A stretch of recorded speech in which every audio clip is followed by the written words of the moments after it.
السلام جناب، کیا حال ہے؟ جی الحمدللہ۔ اچھا سر جی، ایک دو مسئلے سی جی فرمائیے۔ سر جی، تہجد دی اذان جیڑی آ ہاں ہاں ایک گاؤں دے وچ دو تین مسجداں نے، دو تین جو ہو سکدی ہے، ایک جی کافی آ؟ جی مولانا جواب دیتے ہیں۔ آپ کا سوال یہ ہے کہ تہجد کی اذان کی کیا شریعت میں اجازت ہے؟ جی جی اگر ہے تو اہل محلہ 10 مسجدوں کی بجائے صرف ایک میں دے کر گزارا کر سکتے ہیں؟ جی جی یہی بالکل۔ سوال ہے نا آپ کا؟ جی جی جی مولانا جواب دیتے ہیں۔ جی مولانا حقیقت یہ ہے میرے بھائی کہ یہ تہجد کی اذان دین میں اس کا کوئی وجود نہیں۔ اچھا جی کسی عالم نے کوئی یہ عنوان نہیں باندھا، صحیح بخاری سے لے کر کسی نے یہ نہیں کہا کہ تہجد کے لیے اذان، کسی نے نہیں لکھا۔ جی جی اور جو ذکر آتا ہے اس حدیث پاک میں وہ بھی یہ ہے کہ تہجد سے ہٹانے کے لیے دی جاتی تھی، جو حقیقت ہے نا لِیَرْجِعَ قَائِمَکُم، تاکہ جو تہجد پڑھ رہے ہیں وہ اب ذرا ریسٹ کر لیں، چھوڑ دیں، اور جو سوئے پڑے وہ اٹھ کھڑے ہو۔ اور فرق اتنا ہی تھا، حدیث پاک میں تو اتنا آیا ہے مبالغے طور پر کہ مؤذن اترتا تھا دوسرا چڑھ جاتا تھا، اس لیے یہ لمبا وقفہ کوئی نہیں تھا، کیونکہ رسول کریم علیہ السلام کے زمانہ میں اصل اذان جو ہے نا وقت پر ہوتی ہے، اس کے بعد نماز بعد جلدی کھڑی ہو جاتی تھی، لوگ رہ جاتے تھے، اس لیے کوئی 10-15 منٹ پہلے ایک اذان اور رکھی گئی، تہجد کے لیے نہیں،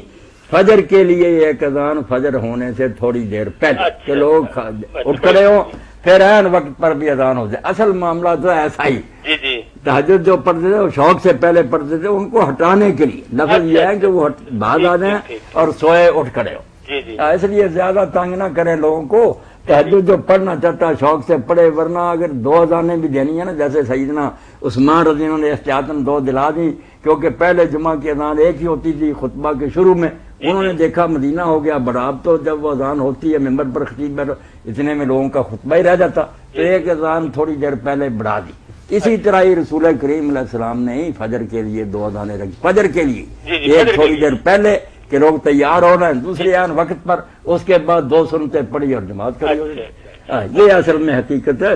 حدیث پاک ان لوگوں کو کہہ نکال کر دیکھیں نا، ہمیں وہاں ہے تہجد کے لیے اٹھیں گے، یہ ہے کہ جو پڑھ رہے ہٹ جائیں، وہاں تو لفظ یہ ہے کہ ان کو ہٹانے کے لیے لِیَرْجِعَ قَائِمَکُم یوں کھڑنا ہے۔ پوچھیں اسی سے پوچھیں، کوئی بات نہیں۔ اچھا، وہ اس طرح ہے کہ جی یہ جو 2 اذانوں کا جو مسئلہ ہے، یعنی کہ یہ کہ نماز یعنی کہ اذان عثمانی بھی کہہ لیں، اب وہ کچھ اہل حدیث کہتے ہیں کہ عبداللہ بن عمر نے ان کو کہا تھا کہ یہ انہوں نے بدعت بھی کہا ہے، اب کچھ لوگ کہتے ہیں کہ یہ بدعت نہیں ہے کیونکہ بالاتفاق صحابہ کا اجماع تھا اس پر،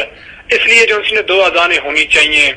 لیکن اب کچھ اہل حدیث یہ بھی کہتے ہیں کہ بھی جو ان سے کہ پھر اذانیں اگر دینی ہے، اگر ان کی سنت پہ کرنا ہے تو ایک بازار میں 2 اور ایک اندر مسجد میں 2 اذانیں تو حضرت عثمان کے دور میں بھی نہیں تھی، اس لیے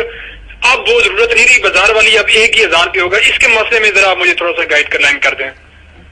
یار آپ نے نا بھائی بہت سی باتیں اکٹھی کر دیں، بہت سے سوال اس میں آ گئے، چلو آپ مختصر میری سمجھ میں آ جانے والی بات کر دیں۔ میں مختصر نہیں کہوں گا کیونکہ دوسرے لوگوں کو وقت دینا ہوتا۔ بالکل جی بالکل۔ یہ جو کہتے ہیں نا کہ حضرت عثمان غنی رضی اللہ عنہ نے یہ اذان جمعہ کی شروع کی تھی تو وہ باہر تھی زورا پر، اس لیے باہر کہیں جا کر پہاڑیوں پر ٹھیک ہے، ورنہ مسجد میں کہیں تو ٹھیک نہیں۔ اس پر تو پھر وہ سوال جو پیدا ہوتا ہے نا، جو مولانا مرزا خان بریلوی رحمۃ اللہ علیہ نے کہا کہ مسجد میں جو اذان تم دیتے ہو ایک ہی لے لیں، زور کی اثر کی وغیرہ، وہ کہتے ہیں یہ بھی بدعت ہے۔ اذان مسجد میں کسی نے دی ہے، کوئی صحابہ نے یا اماموں نے دی ہے، یہ بالکل غلط بات ہے۔ جیسے وہ مثال دیتے تھے کہ عدالت کے چپراسی جو آواز دیتے ہیں دروازے پر جا کر دیتے ہیں، یہ بے شک آواز ہے بندوں کو بلانے کے لیے، مگر آقا کا حکم ہے کہ نوکر باہر کھڑا ہو جائے، باہر ہوتا تھا مادنا بنا ہوا اونچا، اس پر دیتے، مسجد کے اندر نہیں ہوتی۔ وہ کہتے ہیں جمعہ کی اذان بھی جو ممبر کے سامنے کہتے ہیں یہ حسام بن عبد الملک کی بدعت ہے، باتیں تو ان کی ہے ٹھوس ہے، خواہ مخواہ اگر کہیں کہ مولانا مرزا نے کہا یہ نہیں بات، بالکل ٹھیک ہے کہ اذان مسجد کے اندر نہیں ہوتی تھی، دروازے پر ہوتی تھی، اور یہ جمعہ کی جو ہے نا ممبر کے پاس یہ بھی نہیں ہوتی تھی، حسام بن عبد الملک نے مسجد میں اس کو داخل کیا باہر دروازے پر۔ تو اس لیے وہ الگ بات ہے کہ باہر کھڑے ہو آواز دور جائے،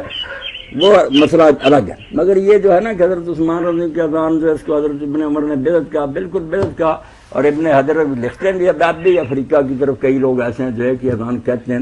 تو اہل حدیث بھی کئی لوگ ایک اذان کہتے ہیں، نہ کوئی بات نہیں ہے، رسول اللہ کی اور شیخین کی وہ بھی سنت ہے، مگر دوسری کو بھی برا نہ کہنا، اس کو کوئی ایسا کہے کہ یہ غلط ہے، وہ بھی ضرورت تھی کہ لوگوں کو اگر صرف پہلی اذان پر رہنے دیا جاتا کہ خطبہ ہی گزر جاتا تھا لوگوں کے آتے آتے، تو پہلے ذرا تیاری کے لیے اگر کہہ دیا تو کوئی بری بات نہیں۔